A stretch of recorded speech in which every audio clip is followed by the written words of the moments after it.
Hello दोस्तों, आज हम फिर से लेकर के आ गए हैं आप लोगों के बीच क्लास 10th का साइंस का वीवीआई ऑब्जेक्टिव, जो कि है एग्ज़ाम के दृष्टिकोण से बहुत महत्वपूर्ण। तो आप लोग इसको नोट करते जाइएगा और या फिर आप लोग रिवाइज करते जाइएगा। तो चलिए देखते हैं क्वेश्चन। चलिए देखते हैं पहला क्वेश्चन क्या है। रक्त किसके कारण लाल दिखाई देता है? तो आप लोगों को पता होगा कि रक्त जो है सो हमारे हीमोग्लोबिन के कारण जो है सो लाल दिखाई देता है।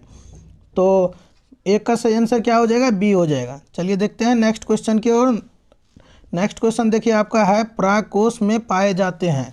तो परागकोश में जो पाए जाते हैं उसको क्या कहते हैं? उसको परागकण कहते हैं। क्या कहते हैं? परागकण। तो दो का सही आंसर सी हो जाएगा। चलते हैं नेक्स्ट क्वेश्चन की ओर देखते हैं। देखिए नेक्स्ट क्वेश्चन है आपका, मानव नेत्र में कौन सा लेंस पाया जाता है? तो आप लोगों को पता होना चाहिए कि मानव नेत्र में जो है सो उत्तल लेंस पाया जाता है। तो तीन का सही आंसर बी हो जाएगा।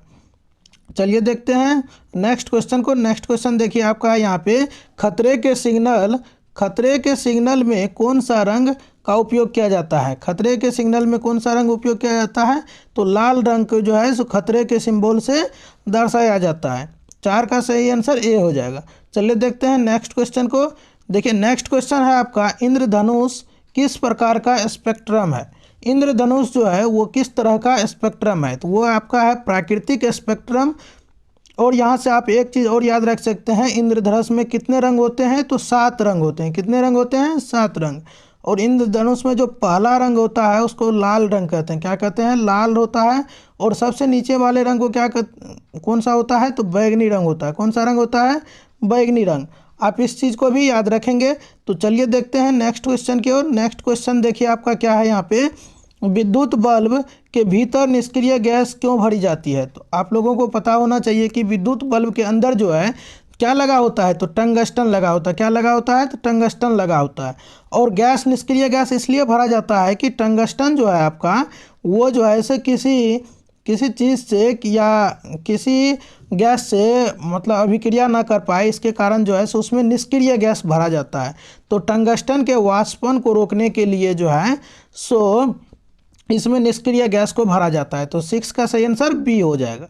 चलिए देखते हैं नेक्स्ट क्वेश्चन की ओर। नेक्स्ट क्वेश्चन देखिए आपका क्या है यहाँ पे, विद्युत धारा के ऊष्मीय सिद्धांत पर कौन कार्य नहीं करता है? विद्युत धारा के ऊष्मीय सिद्धांत पर कौन कार्य नहीं करता है? तो आप लोगों को पता होना चाहिए कि विद्युत हीटर जो है ये विद्युत धारा के ऊष्मीय प्रभाव पर कम करता है। और लाल वाला बल्ब जो था वो भी क्या होता था कि उसमें जो टंगस्टन लगा होता था वह गर्म होने के बाद बल्ब जलता था। तो उसमें विद्युत बल्ब भी है, ये जो है सो विद्युत धारा के उसमें सिद्धांत पर काम करता है। और विद्युत इस्त्री भी ये चीज़ विद्युत धारा के उसमें प्रभाव पर काम करता है। और पंखा जो है यह विद्युत धारा के उसमें सिद्धांत पर नहीं कार्य करता है। तो इसका सही आंसर क्या हो जाएगा?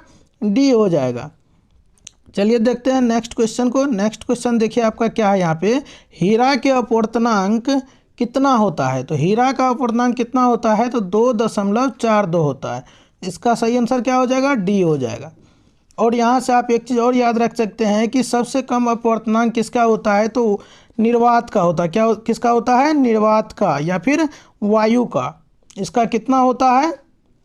तो इस चीज़ को आप याद रखेंगे, निर्वात और वायु का अपवर्तनांक जो है सो 1 होता है या फिर 1 से कम होता है। कितना होता है? 1 या 1 से कम होता है। 1 या 1 से कम होता है। और यहाँ से आप एक चीज़ और याद रखेंगे कि यहाँ पे जो है सो पानी का अपवर्तनांक कितना होता है? तो पानी का अपवर्तनांक जो है सो आपको 1.33 होता है। कितना होता है? 1.33 होता है। तो इस तरह से आप रिलेट करके याद रखेंगे। तो इस तरह से 8 का सही आंसर क्या हो जाएगा? डी हो जाएगा। चलिए देखते हैं नेक्स्ट क्वेश्चन की ओर। नेक्स्ट क्वेश्चन देखिए क्या है आपका, काला हीरा किसे कहा जाता है? किसे कहा जाता है काला हीरा? तो काला हीरा जो है सो कोयला को काला हीरा कहा जाता है। तो 9 का सही आंसर सी हो जाएगा। चलिए देखते हैं नेक्स्ट क्वेश्चन की ओर। नेक्स्ट क्वेश्चन देखिए क्या है, पौधे के मादा भाग को क्या कहते हैं? पौधे के मादा भाग को क्या कहते हैं? जायांग कहते हैं। सही आंसर ए हो जाएगा। और पौधे के जो है सो पुरुष भाग यानी नर भाग को क्या कहते हैं? पुंकेसर कहते हैं। क्या कहते हैं? ये नर भाग होता है पुंकेसर। तो इस तरह से आप रिलेट करके याद रखेंगे। चलिए नेक्स्ट क्वेश्चन को देखते हैं। नेक्स्ट क्वेश्चन देखिए आपका क्या है यहाँ पे, दाल किस पौष्टिक अंश का स्रोत है? दाल जो है वो किस पौष्टिक अंश का स्रोत है? तो ये प्रोटीन को दाल जो है सो प्रोटीन का स्रोत है। तो 11 का सही आंसर ए हो जाएगा। चलिए देखते हैं यहाँ पे 12 नंबर क्वेश्चन को। देखिए नेक्स्ट क्वेश्चन आपका है यहाँ पे, मनुष्य में कितने प्रकार के दांत पाए जाते हैं। मनुष्य में जो है सो वो कितने प्रकार के दांत पाए जाते हैं, तो वो 4 प्रकार के पाए जाते हैं। तो सही आंसर डी हो जाएगा। चलिए नेक्स्ट क्वेश्चन को देखते हैं। नेक्स्ट क्वेश्चन देखिए यहाँ पे है, मूंगफली का सबसे बड़ा उत्पादक राज्य कौन है। सॉरी ये ज्योग्राफी क्या कहते हैं, ये सोशल का ये क्वेश्चन इसमें घुस के आया है। तो चलिए इसको भी बनाते हैं। देखिए मूंगफली का जो है सबसे बड़ा उत्पादक राज्य कौन है, तो वो क्या है, गुजरात है। कौन सा है, गुजरात है। सही आंसर ए हो जाएगा। चलिए 1-2 ऐसे घुस जाता है तो कोई बात नहीं। चलिए देखते हैं नेक्स्ट क्वेश्चन क्या है, नींबू के रस का पीएच मान लगभग कितना होता है। तो नींबू के रस का जो है सो पीएच मान कितना होता है, तो वो होता है 2.2 होता है। कितना होता है, 2.2 होता है। और यहाँ से आप लोग कुछ इम्पोर्टेंट पीएच मान भी याद रख सकते हैं। तो चलिए कुछ हम बताते हैं, उसको भी आपको याद रखना है, जिससे कि आपको शुद्ध जल का पीएच मान पूछेगा तो शुद्ध जल का पीएच मान कितना होता है, तो इसका भी आपको याद रखना है। तो शुद्ध जल का पीएच मान 7 होता है। कितना होता है, 7 होता है। इस चीज़ को आप याद रखेंगे। और दूध का भी पीएच मान कई बार बिहार बोर्ड में पूछ देता है। तो इसका सही आंसर 6 हो जाएगा। और यहाँ पे आपको रक्त का भी पीएच मान कई बार पूछ चुका है।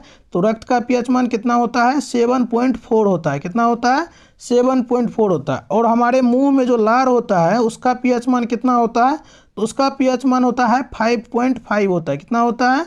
और एक चीज़ आप याद रखेंगे यहाँ से, मिल्क ऑफ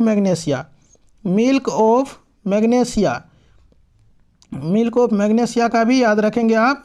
उसका कितना होता है, 10.5 होता है पीएच मान। तो इस चीज़ को भी आप याद रखेंगे। एक चीज़ और आप याद रखेंगे यहाँ पे, अम्ल वर्षा का पीएच मान कितना होता है, अम्ल वर्षा का पीएच मान भी आप लोग याद रखेंगे। यहाँ से आप लोग अम्ल वर्षा का पीएच मान कितना हो जाएगा, देखिए 5.6 हो जाएगा। 5.6 हो जाएगा। इस चीज़ को आप याद रखेंगे। चलिए नेक्स्ट क्वेश्चन को देखते हैं। नेक्स्ट क्वेश्चन देखिए आपका क्या है, तांबे की वस्तु पर हरी परत जमना क्या कहलाता है। तो तांबे की वस्तु पर जो है हरे परत जमना क्या कहलाता है, तो संक्षारण कहलाता है। क्या कहलाता है, संक्षारण। तो सही आंसर सी हो जाएगा। चलिए नेक्स्ट क्वेश्चन की ओर चलते हैं। नेक्स्ट क्वेश्चन है आपका, पीएच स्केल पर शून्य क्या प्रदर्शित करता है। पीएच स्केल पर जो है शून्य किस चीज़ को प्रदर्शित करता है, तो वो अधिक अम्लता को प्रदर्शित करता है। तो सही आंसर बी हो जाएगा। चलिए देखते हैं नेक्स्ट क्वेश्चन की ओर। नेक्स्ट क्वेश्चन देखिए क्या है, दूध के दांत कितने होते हैं। दूध के दांत जो है वो कितने होते हैं, कई बार बिहार बोर्ड में पूछा गया है। सही आंसर बी हो जाएगा। चलिए देखते हैं नेक्स्ट क्वेश्चन को। नेक्स्ट क्वेश्चन देखिए आपका क्या है, शरीर का तापक्रम कौन नियंत्रित करता है। तो शरीर का जो है तापक्रम वो हाइपोथैलेमस के द्वारा नियंत्रित होता है। तो सही आंसर डी हो जाएगा। चलिए देखते हैं नेक्स्ट क्वेश्चन की ओर। नेक्स्ट क्वेश्चन देखिए यहाँ पे क्या है, नर युग्मक एवं मादा युग्मक के संलग्न को क्या कहते हैं। नर युग्मक और मादा युग्मक के संलग्न को क्या कहते हैं, निषेचन कहते हैं। तो सही आंसर बी हो जाएगा। चलिए देखते हैं नेक्स्ट क्वेश्चन। नेक्स्ट क्वेश्चन देखिए क्या है, वायुमंडल में कितना प्रतिशत नाइट्रोजन गैस है। तो आप लोगों को पता होना चाहिए कि वायुमंडल में 78% जो है वो नाइट्रोजन गैस है। सही आंसर ए हो जाएगा। क्या हो जाएगा, ए हो जाएगा सही आंसर। तो इस तरह से आप लोग याद रखेंगे। ये था कुछ आपका 20 VVI ऑब्जेक्टिव। इस तरह से हम आप लोगों को VVI ऑब्जेक्टिव 5 बजे हमारे चैनल पे जो है आप लोग जुड़िए। 5 PM में आप लोगों को डेली ऑब्जेक्टिव सीरीज कराया जा रहा है। और आप लोग ने सब्सक्राइब नहीं कर रखा है चैनल को, तो आप लोग सब्सक्राइब भी कर लीजिए और दोस्तों के साथ भी शेयर कीजिएगा। वीडियो को लाइक कर दीजिएगा अच्छा लगे तो। और मिलते हैं नेक्स्ट वीडियो में, तब तक के लिए बाय।